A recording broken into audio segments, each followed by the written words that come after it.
I'm George Crump, lead analyst with Storage Switzerland. Joining me is Eric Slack. How you doing, Eric? Hey, good, George. How are you? Eric's our senior analyst over at Storage Switzerland. We are at Storage Networking World 2012, and we're going to go inside in the exhibit hall here and talk to a few vendors and see what they're showing. You ready to go, Eric? You bet. Let's go. First up and joining me is Tom Layden with Amplidata.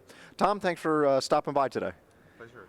So the last time we spoke, we were talking about object storage, and I think there's still a lot of confusion about what exactly object storage is and what it's used for. And I think that you gave me one of the best analogies I've ever heard, so I want to get that on film, so to speak. So tell me the analogy you had for object storage versus regular storage. Okay, so the problem that object storage is solving is the scalability of a file system. So rather than talking to your storage through the file system, object storage allows you to talk to the storage. The application can talk directly to the storage using a REST API. And the analogy that we're using for this is parking your car. With a file system, you're parking your car in a parking garage, so if you want to find your car back, you have to remember which street it was in, you have to remember the level, which row, etc. So that is all pending you. Object storage could probably best be described as a valet parking, where you just drop your car at one point, you get a ticket that you will later use to retrieve your car. You go do your shopping or have your food, whatever. You go back to the valet, you give your ticket to the valet, and the valet, who represents the application, will get you your car a lot faster than you having to look for your car in the parking garage. Perfect. And so that solves the scalability issues and it makes it a lot easier for applications to interface with the files themselves, right? Yeah, of course, because with your file system on beforehand, you have to decide how many objects you can have in each folder, how many levels deep you want to go. So there's a lot of decisions to make on beforehand, while you don't know how many files you're actually going to store. Now, one thing I want to add here is a lot of people don't understand yet what an object is. So I think that's also a very important thing to add here. An object is a file with the metadata. And the metadata is what the application is going to use to retrieve your file when you need it. Okay. Great. Tom, thanks for stopping by. Appreciate it. Okay, we're at the Tagile booth, and joining me is Rob Cummings. Rob, how you doing? I'm well, George. How are you? I'm doing great. Excellent. Hey, so this is the box that we've been talking about for the last few months, huh? It is. This is our Tagile Xebi storage system. This is one of the hybrid arrays that we've been talking about that has dedupe and compression on the front end. So it's small. How much what does that hold, like a couple of gigabytes? Yeah, a little bit more than the keychain flash drives you can get these days. No, we can pack upwards of almost 30 terabytes of raw capacity in there, and with that dedupe and compression, you can get a good 120, 150 terabytes out of this 3U package. Wow, so for many data centers, that would be the storage system at that point, right? Yeah, you'd be done, and we can, out of this package, we have 3 different configurations that deliver 30,000, 75,000, or 125,000 IOPS out of this package. Great. Well, awesome. Thanks for joining us, Rob. Hi, Eric Slack here with Vineet Jain from Ignite. How you doing, Vineet? Good. How about you? Good. Can you tell the audience here a little bit about what Ignite does and what kinds of problems your technology solves? Absolutely. So Ignite, very simply stated, is building or is providing a file sharing infrastructure for the mid-market and the enterprise. And the belief is that you want to provide a solution to this customer class, which is a combination of the cloud, which is the ease of use, the CapEx to OpEx conversion story, the mobile device access, and yet you want to provide in-the-office performance that companies have been used to. Okay. And when I talk about businesses, I'm talking about companies which are not like 5 or 10-person companies, but companies with few hundred to thousands of employees across one or multiple sites. Okay. And what are they currently doing that your solution kind of improves on? See, if you look at somebody who's deployed network attached storage like a NetApp, or SAN fabrics, or let's say servers with a lot of direct attached storage, for remote access, they typically had VPN access. Okay. Now, this architecture wasn't really designed for the way the world has become more I would say more remote workers, more device access, mobile device access. So the fact that the mobile tier is missing, the fact that the sharing tier, which transcends not just your employees but also your business partners, is missing, those are the two big components which are lacking from the fact that I have my file server and I need VPN to remotely access it. And VPN by itself is a pain. Right. And then it becomes a bigger problem. What happens if I have federated data stores across multiple sites? So is there a concept of a logical namespace without deploying a complicated, expensive solution like Microsoft DFS? Okay, very good, cool. Well, good, well, thanks very much for talking to us, Vineet. Thank you so much, pleasure meeting you. Bye-bye. We're in the CashIQ booth. Joining me is Chris, Director of Product Management for CashIQ. Chris, how are you? I'm doing great. So obviously you guys are in the caching space. Tell us a little bit about what you guys do. So we've got an inline caching, NAS caching appliance. So we sit in line between filers and clients. We cache all of the client access to the data. We provide you full analytics into what client is accessing what data on what filer, how often, when. It's an amazing product. So two key things that I see there typically, right, is number one, you guys don't require them to throw out their existing stuff, right? You just make their existing stuff faster.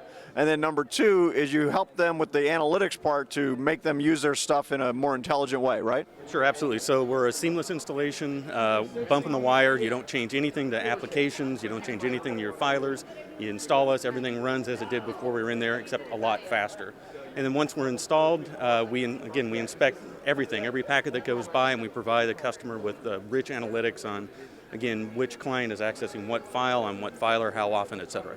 Okay. Hey, great, Chris. Thanks for your time. We're at the Skyera booth. I'm joined by Tony Barbagallo, VP of Marketing for Skyera. Tony, thanks for joining us today. George.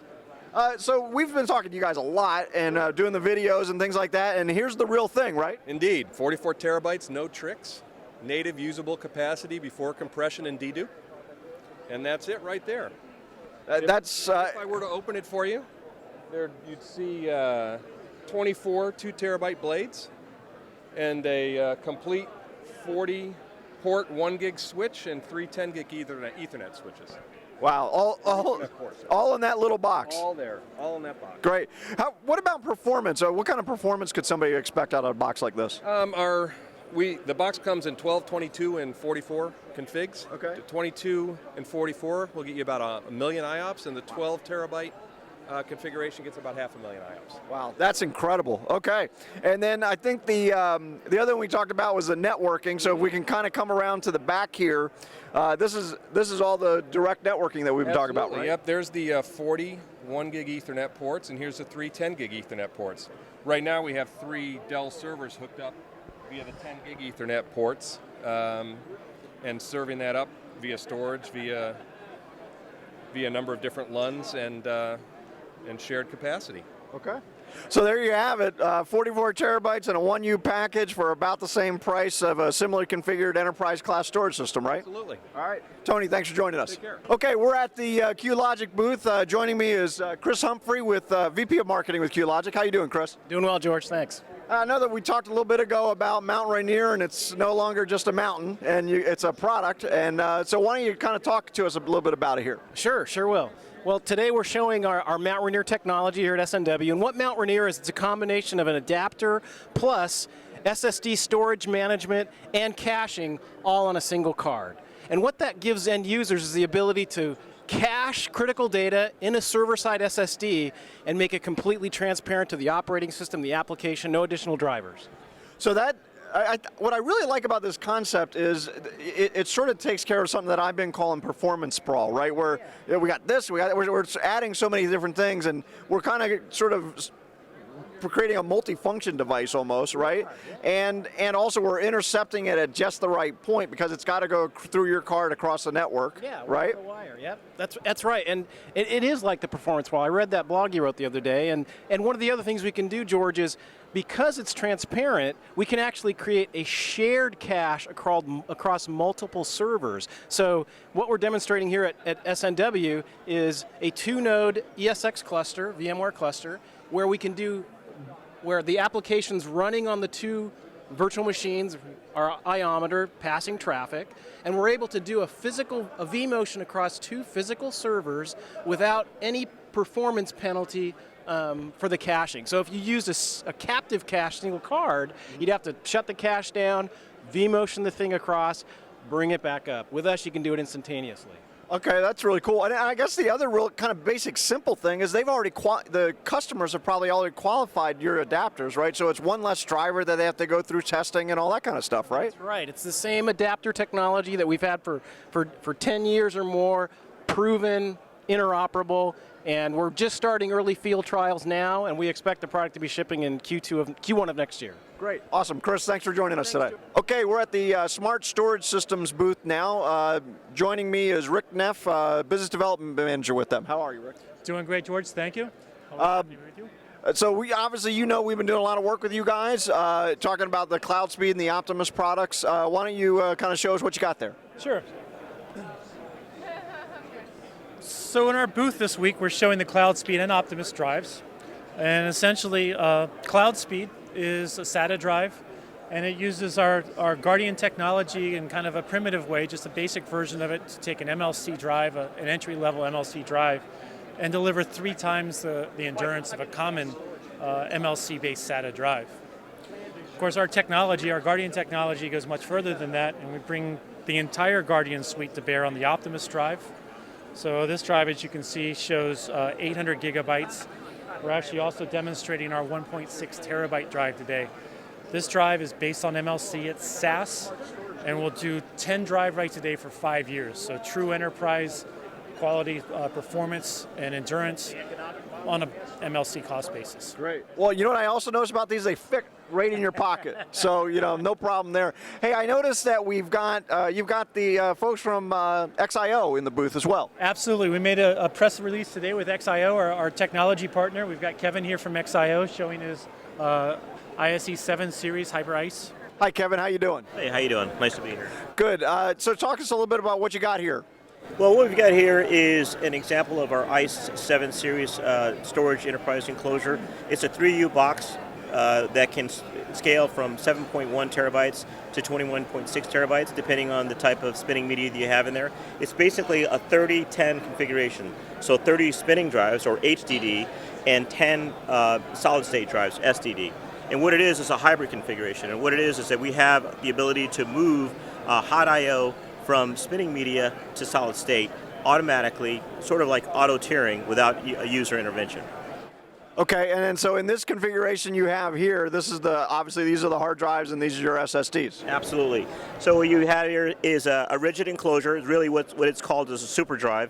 All of the drives are locked in place with magnesium enclosure here, and it allows the user not to have to swap out the drives if a drive fails. So that's one of the cost savings that we pass on to the user, the ability to do self-healing. We're able to go into the platters and heads of an individual drive, shut it down, or isolate that bad blocker sector and allow the user to continue moving while we use what we call dynamic sparing across the entire enclosure.